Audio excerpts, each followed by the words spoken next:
Hey guys, it's Paul from Online Sax Academy. In today's lesson, we're doing the classic song, It Had to Be You.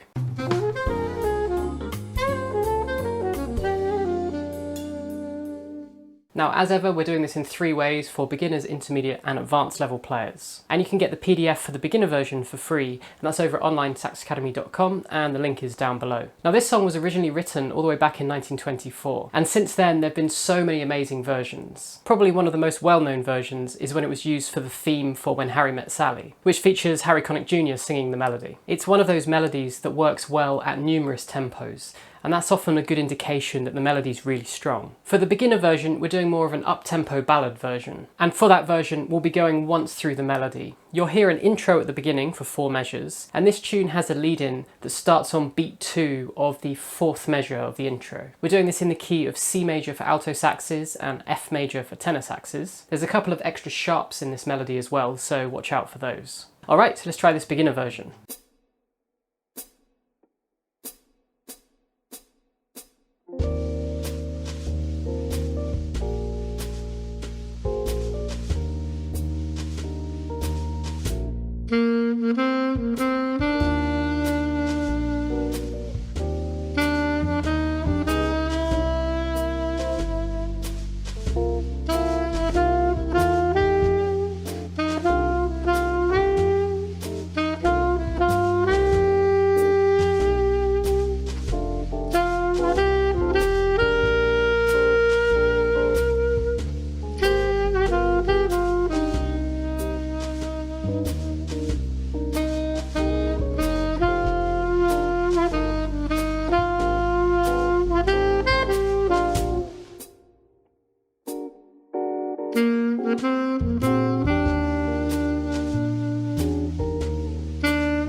Alright, so for the intermediate version, we're staying in the same key, going up a little bit in tempo, and I've now included an example half a chorus of solo, before coming back to the melody for the second half. I've also decorated the melody a little bit as well, so you can compare the beginner version with this intermediate version and see the kind of variations and decorations I'm using. And you can use that as inspiration to do your own version of the melody too. Now, the PDF and the backing track of this version is available for premium members at onlinesaxacademy.com. And when you become a premium member, you'll have access to all the premium content in the YouTube library, along with all the courses on the courses page as well. And with that backing track without the sax, you can try playing your own versions of the melody. And if you're learning to improvise, you can put your own solo in as well in that solo section. Alright, so here's that intermediate version.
So for the advanced version, again we're staying in the same key, but we are moving quite a bit up in tempo now. We're keeping to a similar structure to the intermediate version, where I'm going to do about half a chorus of solo, but this time when we come back to the melody, I'm going to be varying it quite a bit more. You'll also see at the end of the song, I've done like a typical jam session style ending, where I repeat that last phrase 3 times. And just like with the intermediate version, premium members will have the PDF, the backing track, and the performance track available to download as well. Okay, so here's that advanced version.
So don't forget to head over to Online Sax Academy to get the free PDF for that beginner version. Remember, if you do become a premium member, you'll have access to everything that's on the site. So if you're interested in learning how to improvise solos like this, you can start the Learn to Improvise course, which goes from the very beginning and progresses through in a step-by-step way. If you're new to the channel, hit subscribe so you don't miss out on future lessons, and I'll see you guys next week.